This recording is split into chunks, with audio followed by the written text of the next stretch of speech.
අයිබෝවන් දුවේ පුතේ Maths Education with PSP YouTube channel එකට ඔබව සාදරයෙන් පිළිගන්නවා.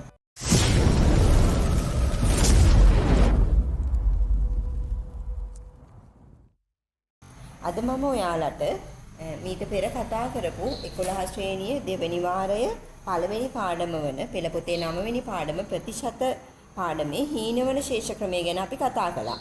මේකේ ගැටළු ආකාර දෙකක් තියෙනවා කියලා අපි කතා කළා. සමාන මාසික වාරිකයේ සෙවීම සහ පොලි අනුපාතිකයේ සෙවීම. මම අද හිතුවා මේ ගැටළු දෙකට අදාළ විභාග ප්‍රශ්න කිහිපයක් කතා කරන්න. එතකොට සමාන මාසික වාරිකයේ සෙවීම තමයි අපිට 2016 සාමාන්‍ය පෙළ විභාගය ඇවිල්ලා තියෙන්නේ සමාන මාසික වාරිකයේ හෙවීමේ ගාණක්. ඊට පස්සේ පොලි අනුපාතිකයේ සෙවීමේ ගාණක් තමයි 2017 සාමාන්‍ය පෙළ විභාගයට ඇවිල්ලා තියෙන්නේ. එහෙනම් මම අද මෙන්න මේ ගණන් දෙක ඕගොල්ලොත් එක්ක කතා කරනවා. එහෙනම් මුලින්ම බලමු අපි 2016 O level ගාන. 2016 සාමාන්‍ය පෙළ ප්‍රශ්න පත්‍රයේ 3 වෙනි ගාන විදිහට තමයි මේ ගාන තියෙන්නේ. ගණිතයේ 2 ප්‍රශ්න පත්‍රයේ 3 වෙනි ගාන. ගාන මම කියවන්නම්. රුපියල් 80000කට අත්පිට මුදලට විකිණෙන පරිගණක යන්ත්‍රයක් මුලින් රුපියල් 20000ක් ගෙවා. එතකොට පරිගණක යන්ත්‍රය විකිණෙන්නේ 80000ට. 80000ට විකිණෙන පරිගණක යන්ත්‍රයට මුලින් ගෙවනවා රුපියල් 20000ක්. ඒ කියන්නේ මූලික ගෙවීම රුපියල් 20000යි. 20000ක් ගෙවා වාරික 12කින් ගෙවා නිම කළ හැකි පරිදි මිලදී ගත හැකිය. ඒතර වාරික ගාන 12යි. වාරික ගාන 12යි. මෙහිදී 124ක වාර්ෂික පොලිය අනුපාතිකයක් යටතේ හීනවන ශේෂ ක්‍රමයට පොලිය ගණනය කෙරේ මාසික වාරිකයක අගය සොයන්න. එහෙනම් පොලිය අනුපාතිකය 24යි. ඔන්න ඕක තමයි අපිට දීලා තියෙන ගාන.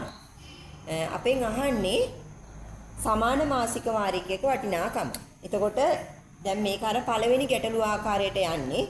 පියවර 7කින් තමයි අපි ගාන හදන්නේ. මම ඔයගලන්ට පුරුදු කරලා තියෙන්නේ පියවර 7කින් ගාන හදන්න. එහෙනම් පළවෙනි පියවර තමයි අපේ ණය මුදල සෙවීම. අපි කොච්චරක් ණය වුණාද කියලා හොයන එක. එතකොට 80000යිනේ වටිනාකම. ඒකෙන් මූලික ගෙවීම 20000යිනේ. එහෙනම් අපි 80000න් 20000 මුලින්ම අඩු කරමු. එතකොට අපිට එනවා කීයක්ද? රුපියල් 60000ක් තමයි අපි ණය වෙන්නේ. එතකොට දෙවෙනි පියවර තමයි අපේ මාසිකව ගෙවෙන ණය මුදලේ කොටස සෙවීම. එතකොට 60000ක ණය මුදල අපි ගෙවන්නේ වාරික 12කින්. එතකොට එහෙනම් මේක අපි 12න් බෙදන්න ඕනේ. එතකොට කීය දෙන්නේ? 12 වරක් 1යි 60ට 12 වරක් 5යි 0.0.0. එහෙනම් මාසිකව ගෙවෙන ණය මුදලේ කොටස රුපියල් 5000යි. ඊට පස්සේ තුන්වෙනි පියවර අපි හොයන්නේ මාස ඒකකයට පොලිය. තුන්වෙනි පියවර අපි කරන්නේ මාස ඒකකයට පොලිය හොයන්නේ. එතකොට 5000ක් තමයි ණය මේ මාසික වාරිකය. 5000ට පොලිය 100ට පොලිය අනුපාතිකය 24යි. මේ එන්නේ මාසික ණය මුදලට වසරකට පොලිය. මේක මාසකට පොලිය බලන්න 12න් බෙදනවා. එතකොට මාසික ණය මුදලට මාසකට පොලිය. එහෙම නැත්නම් මාස ඒකකයට පොලිය තමයි අපි මේ හෙව්වේ. එතකොට 0.0.0.0 12 ඒවා 1යි 12 ඒවා 2යි.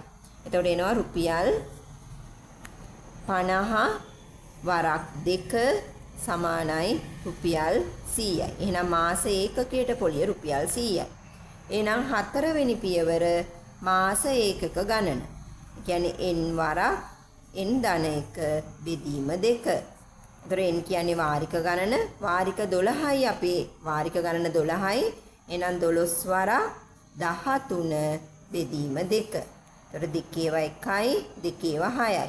6 වරක් 3 18න් 8යි එකක් ඉතුරුයි. 6 වරක 6යි 1යි 7යි. එහෙනම් මාස ඒකක ගණන 78යි. ඊගාවට අපේ පස්වෙනි පියවර තමයි මුළු පොලිය සෙවීම.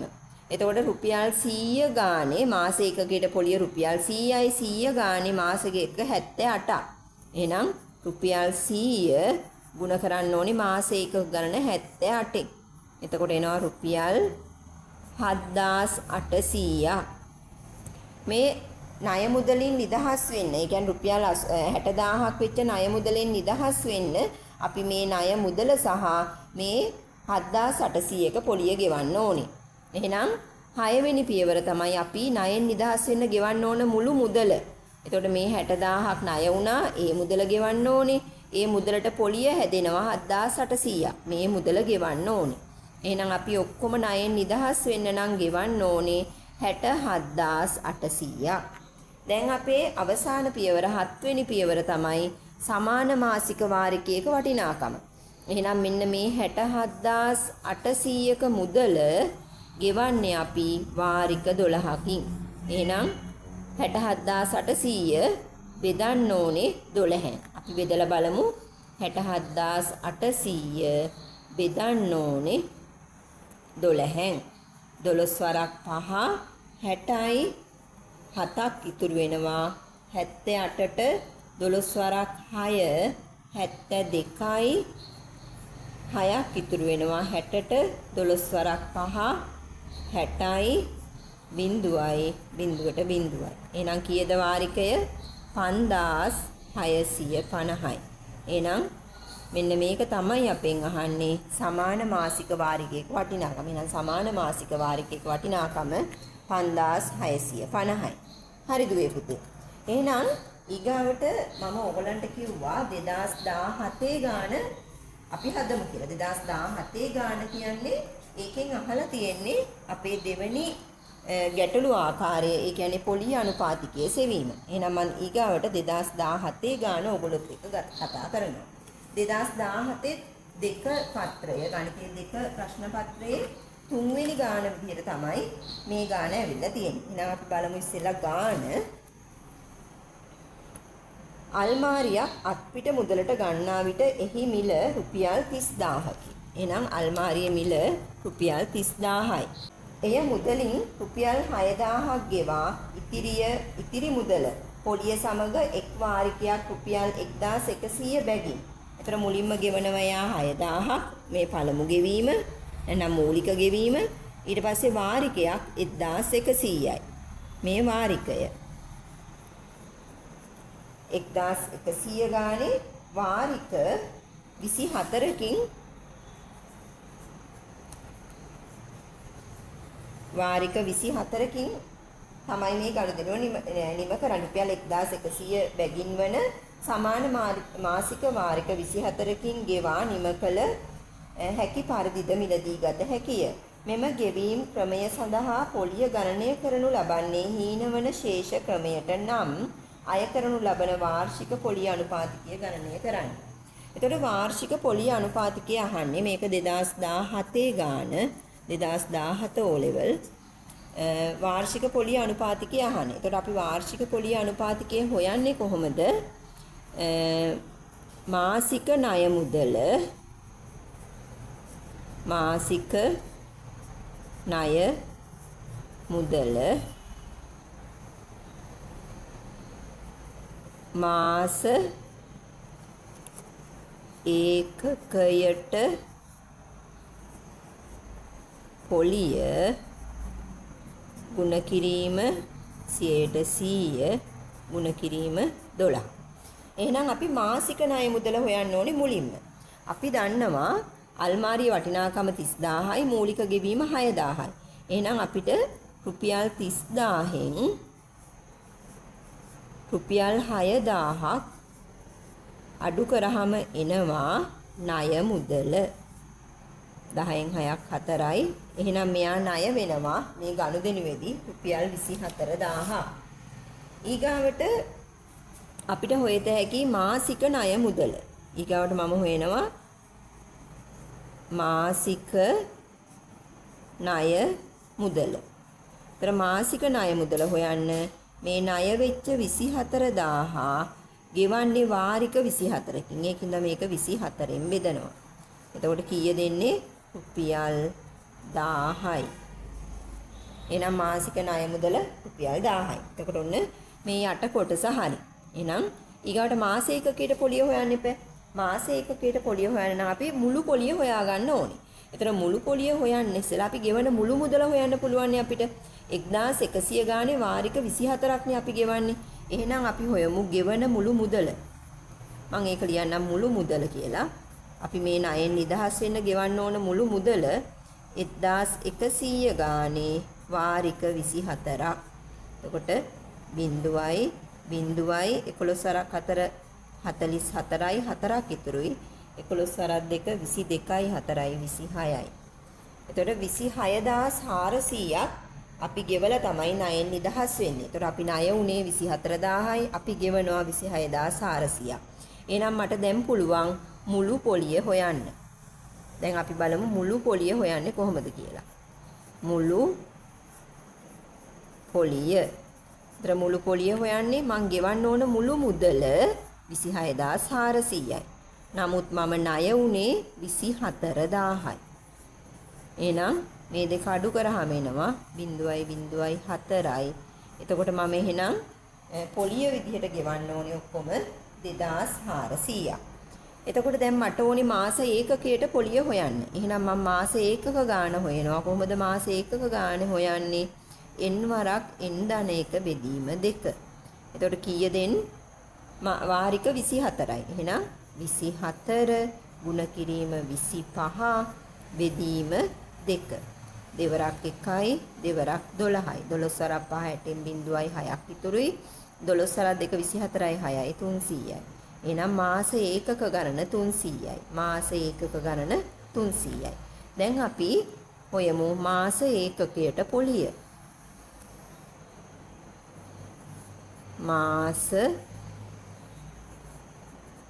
ඒකකයට පොලිය. කොහොමද මාස ඒකකයට පොලිය හොයන්නේ අපි? මගේ මුළු පොලිය විදිහට ගෙවන්න ඕනේ 2400ක්. එතකොට එහෙනම් මාස ඒකක ගණන 300යි. මේක එහෙනම් මාස ඒකක ගානින් බෙදමු. මුළු පොලිය මාස ඒකක ගානින් බෙදමු. එතකොට එනවා 0.0 24 3ෙන් බෙදුවාම කීයද? 8යි. රුපියල් 8යි. ඔන්න මාස ඒකකයට පොලිය. දැන් එහෙනම් මට හොයන්න පුළුවන් වාර්ෂික පොලිය අනුපාතිකය. එතකොට මාසික ණය මුදල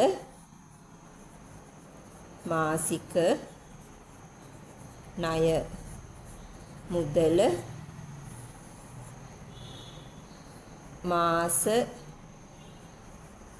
ඒකකයට පොලිය ගුණ කිරීම 100% මෙතනින් එන්නේ මාසික පොලිය අනුපාතිකය. ඒක 12න් වැඩි කරාම එනවා වාර්ෂික පොලිය අනුපාතිකය. එහෙනම් මාසික ණය මුදල කීයද? මාසික ණය මුදල මේ බලන්න මෙතනින් අපි හෙව්වනේ මාසික ණය මුදල කීයද? රුපියල් 1000යි. මෙන්න මෙතනින් හෙව්වා අපි මාසික ණය මුදල මේ තියෙන්නේ. එහෙනම් මාසික ණය මුදල රුපියල් 1000යි. 1000න් මාස ඒකකයට පොලිය අපි මෙතනින් හෙව්වා රුපියල් 8යි. වැඩි කිරීම 100ට 100 වැඩි කිරීම ගුණ කිරීම 12. ගුණ කිරීම 100ට 100 ගුණ කිරීම 12. 0.0 8 වරක් 2 16න් 6යි. එකක් ඉතුරුයි 8 වරක 8 1යි 9යි. 96 බෙදීම 10යි 100ට. 96 10න් බෙදුවාම කීයද? 9.6යි. එහෙනම් පොලිය අනුපාතිකය කීයද? 9.6යි. මම හිතනවා ඔයගලන්ට ඒ ගැටලුව පැහැදිලි වෙන්න ඇති කියලා. හරි. එහෙමනම් දුවේ පුතේ අදට අපේ විභාග ප්‍රශ්න පත්‍ර විභාග ගැටලු දෙකක් අපි සාකච්ඡා කරා. එහෙනම් අදට මම නවත්තනවා. ඔබ සියලු දෙනාට ජයග්‍රාහී දවසක් ප්‍රාර්ථනා කරනවා. නැවතත් අලුත් වීඩියෝවකින් හමු වනතුරු ඔබ සැමට ජයග්‍රාහී දවසක්.